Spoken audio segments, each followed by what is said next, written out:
Well, Atlanta United season ticket price hikes, driveway renewals. We talk about this and more right now.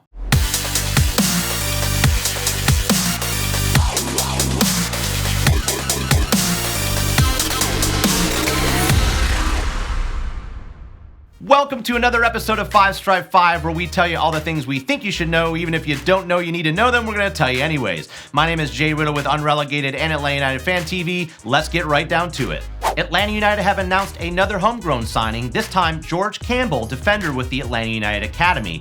He has also made 10 appearances with Atlanta United 2 and is currently ranked second among his peers in terms of duels won, blocks, interceptions, and ranked third in terms of clearances. This is great news, always great to see Atlanta United signing homegrown players. Now, he did commit to Maryland initially, but now he can ensure he gets playing time, tons of training with the first team, etc. He won't be able to appear with Atlanta United until January because this contract doesn't take effect until January 1st of next year. But still, very exciting news. Great job, George. We look forward to seeing you in the Five Stripes with Atlanta United.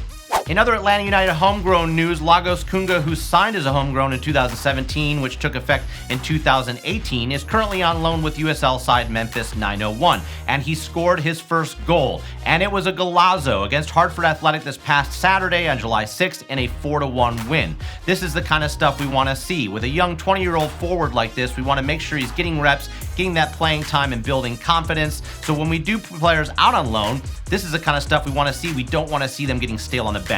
It's great to see Lagos doing great things, and that way when he comes back, he can be even stronger. It's a crowded lineup right now for Atlanta United too, so this is not a diss on Lagos to be loaned. There's a lot of talent and a lot of people competing for spots in the academy in Atlanta United too, so to get this playing time is very valuable, and we wish him all the best. Atlanta United get to the semifinals of the US Open Cup for the very first time thanks to a 2-0 victory against St. Louis FC and Kennesaw. And on the score sheet, the Martinez brothers. That's right, PT and Joseph with a goal each. PT off the assist from Hyman, who looked great during this match. He was hurrying and harassing the defense when we weren't in possession and counter-pressing, which allowed PT to do the things that he likes to and is good at doing.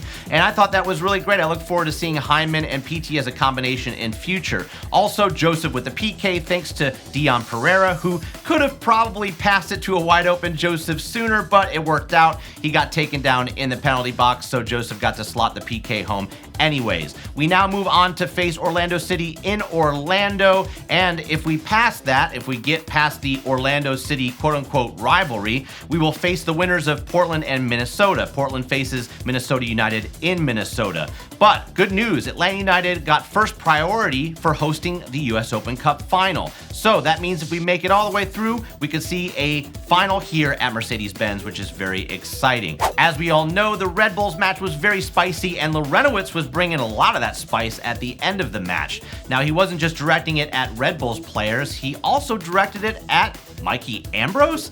That's right, a fan posted a video of Renewals pushing Mikey Ambrose out of the goal celebration huddle after Joseph put Atlanta United in the lead 3-2 with his fantastic header of a goal, and people were wondering what was going on because Larry seemed really frustrated and angry when he came on the pitch. Was that also being directed at Mikey for some reason? What did Mikey do? Poor Mikey? No.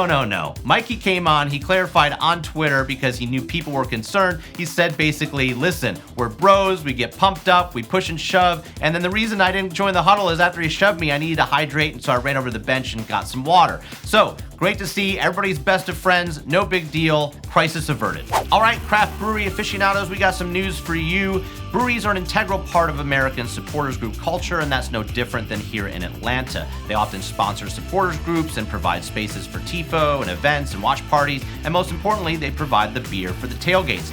Quite often, they partner with the supporters groups as well to make their own supporters group brand of beer and create their own flavor and logo for the cans, and we think that's pretty dope, so when we see a new one come out, we like to let you know. The latest one we've seen is from Dry County Brewing in Kennesaw, and it is based off of the design by Iron Tooth Design that he created for Two Spikes, which is a chapter of Footy Mob. So, another cool beer out there. Look for it in your grocery store or your gas station or wherever you get your beer from, and yeah, we'll keep bringing you this stuff as we find it. We warned you.